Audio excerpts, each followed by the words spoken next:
블랙록이 보유한 글로벌 비트코인 공급량이 2.7%에 달하고 있습니다. 불과 몇 년 전까지만 하더라도 이 비트코인을 돈 세탁 도구라고 비난했던 레리 핑크 CEO 입장이 완전히 뒤바뀐 것인데요.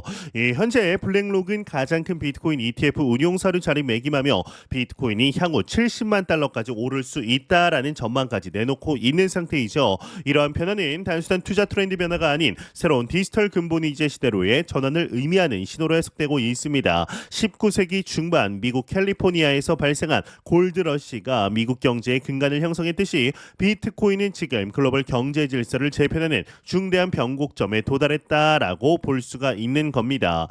현재 비트코인의 시가총액은 약 2조 달러에 이르며 초기 채택자 약 8만 5천 명이 억만장자로 등극했다라는 사실만 봐도 그 영향력을 실감할 수 있습니다. 이는 과거 금광 초기 투자자들이 미국의 철도와 전신망 구축에 자본을 투입했던 것과 유사한 패턴을 보이고 있죠. 이 마이클 세일러는 스트래티지를 통해 약 480억 달러 규모의 비트코인을 보유하고 있으며 바이낸스 창업자 창펑 자오는 570억 달러 이상의 자산을 축적했습니다. 이런 움직임에 힘입어서 최근에는 게임스톱까지 13억 달러 규모의 전환사채를 발행하며 비트코인 구매에 나서겠다라고 선언했습니다. 라이언 코엔 CEO는 마이클 세일러의 전략을 모범 삼아 비트코인 보유량을 늘리겠다라는 의지를 보이고 있는데 이는 주요 기업들이 비트코인을 단순한 투기 자산이 아닌 중요한 재무 전략의 일환으로 받아들이고 있음을 시사합니다. 하지만 이 비트코인의 상승세 속에도 숨겨진 위험 신호도 감지되고 있습니다. 올해 들어 비트코인은 10% 손실을 기록 중이고 1월 고점 대비해서 약 20% 하락을 했습니다. 특히나 주목할 만한 점은 비트코인과 주식시장의 상관관계가 1월 이후 0.88까지 치솟았다라는 건데 이는 비트코인이 주식시장과 거의 동조하는 수준으로 포트폴리오 분산 수단으로서의 매력이 크게 약화되었음을 의미합니다. 게다가 이 크립토 공포 탐욕 지수는 비트코인이 8만 달러 아래로 떨어졌을 때 22하까지 하락하며 극단적인 공포를 기록했습니다. 이러한 불안정성은 비트코인 현물 ETF에서도 확인되는데 최근 5주 연속으로 자금이 유출되면서 총 50억 달러가 빠져나간 상황입니다. 같은 기간 금 ETF에는 100억 달러가 유입된 점을 고려하면 투자자들의 안전자산 선호 현상이 강화되고 있다라고 볼 수가 있는 건데요. 이런 가운데 알트코인 시장의 변화도 주목할 만합니다. 이 알트코인 시장은 올해 초 고점 대비 약 55% 하락하며 큰 조정을 겪었지만 최근 중요한 지지선에서 반등 조짐을 보이고 있습니다. 암호화폐 분석가 렉트 캐피털에 따르면 현재 알트코인 시총은 2,500억 달러 수준을 테스트 중이고 이 구간은 과거에도 주요 추세 전환의 분기점으로 작용했던 중요한 기준점입니다. 그러나 이 블록체인 센터의 데이터에는 아직 본격적인 알트코인 시즌이 도래하지 않았음을 보여줍니다. 진정한 알트코인 시즌은 상위 50개 알트코인의 75% 이상이 90일간 비트코인보다 높은 수익률을 보일 때로 정의가 되는데 이 3월 현재 비트코인의 시즌 지수, 알트코인 시즌 지수는 20 수준에 머물러 있기 때문에 비트코인 시장 지배력이 여전히 강함을 알 수가 있습니다. 이 XRP에 대한 소식도 눈여겨볼 필요가 있습니다. SEC와의 4년 소송이 종료되면서 XRP 현물 ETF에 대한 기대감이 높아지고 있는 겁니다. 이 브래드 갈링하우스 리플 CEO는 SEC가 항소를 철회했다라고 발표했고 이로써 2020년 12월부터 이어진 13억 달러 규모의 미등록 증권 소송이 사실상 마무리되었습니다. ETF 스토어의 네이트 제라치 대표는 이제 XRP ETF 승인은 너무나도 명백한 수순이라며 블랙록과 피델리티 등 주요 자산 운용사들이 XRP ETF 출시 경쟁에 뛰어들 가능성을 전망했는데요. 실제로 예측 플랫폼 폴리마켓에서는 2025년 말까지 SEC가 XRP ETF를 승인할 가능성이 86%로 반영되어 있으며 관련 베팅 규모는 5만 5천 달러 수준입니다. 하지만 이런 기대와 달리 XRP 가격은 소송 종료 이후 단 5% 상승하는데 그쳤습니다. 이 분석가들은 이러한 결과가 이미 가격에 반영된 재료였기 때문이라고 설명하는데요. 이 나센의 연구원 니콜라이 손더가르드의 경우는 소송 종료는 시장에서 이미 광범위하게 예측된 사건이다라면서 XRP 가격 반응이 제한적일 수밖에 없다라고 분석했습니다. 그럼에도 XRP 기반 ETF 상품에 대한 관심은 높아지고 있으며 연구원 롭 커닝햄은 각 기관이 평균 5억 달러 규모 자산을 운용한다라고 가정할 경우에 최대 20개 금융기관이 총 40억 XRP를 보유할 수 있다라고 추산했습니다. 이는 전체 유통량의 약 6.9%에 해당하는 수치로 이 비트코인 ETF의 초기 기관 유입 수준과 유사합니다. 한편 한편 암호화폐 규제 환경의 변화에 바람이 불고 있습니다. 차기 미국 증권거래위원회 SEC 위원장으로 지명된 친암호화폐 성향으로 알려진 폴 애킨스가 자신의 이 암호화폐 보유 내역을 공개해 화제입니다. 그가 밝힌 보유 자산은 약 600만 달러 규모로 암호화폐 업계에 대한 깊은 이해와 관련 투자 경험이 확인되었습니다. 오프더체인 캐피탈의 리미티드 파트너로 참여해 100만에서 500만 달러 상당의 지분을 보유하고 있으며 블랙록이 후원하는 토크나 기업의 콜 옵션도 보유하고 있는 것으로 나타났습니다.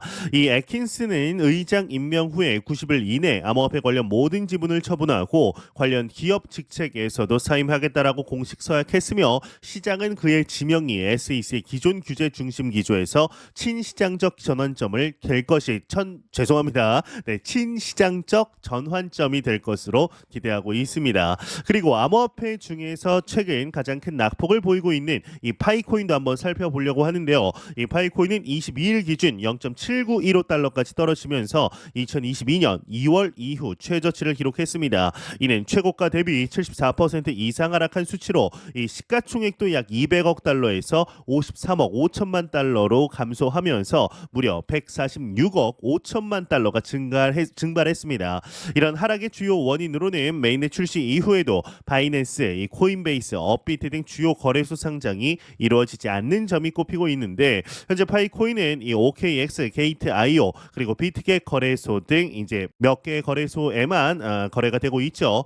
이 토크노믹스에 대한 우려도 프로젝트 신뢰도를 떨어뜨리는 요인으로 작용하고 있습니다. 파이스캔 데이터에 따르면 이 대부분의 락업된 토큰을 재단이 보유하고 있고 공급량의 상당 부분도 통제하고 있습니다. 익스플로러에 나열된 파이 재단의 7개 지갑은 약 500억 달러 상당의 코인을 보유하고 있기 때문에 공급 집중도가 매우 높은 상황입니다. 여기에 투자자의 수요 감소도 가격 하락에 영향을 미쳤는데 22일 코인 개코에 따르면 파이코인의 24시간 거래량은 약 2억 1,300만 달러로 2월과 3월 초 1일 평균 10억 달러를 기록했던 것과 비해 크게 감소했습니다. 향후 12개월 동안 약 16억 개의 신규 토큰이 해제되어 시장에 유입될 예정이라는 점도 홀더들의 대량 매도에 영향을 미치고 있습니다.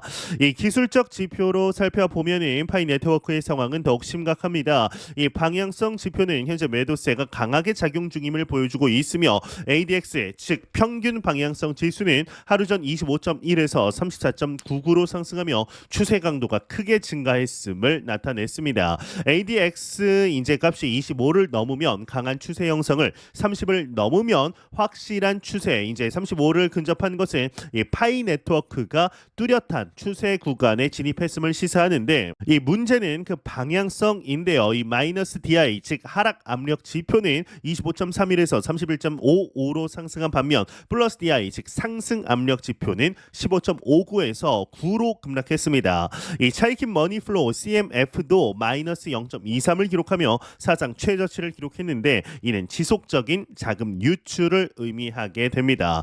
한편 글로벌 은행들의 암호화폐 자산 관리 현황도 주목할 만한 변화를 보여주고 있습니다. 이제 국제은행 감독 기구인 바젤은행 감독위원회 이 BCBS가 공개한 보고서에 따르면 2024년 2분기 기준 전 세계 은행들이 수탁 중인 암호화폐 자산 총액은 3,415억 유로 약 3,683억 달러에 달하지만 이 중 현물 암호화폐가 차지하는 비중은 3% 이하로 떨어진 것으로 나타났습니다.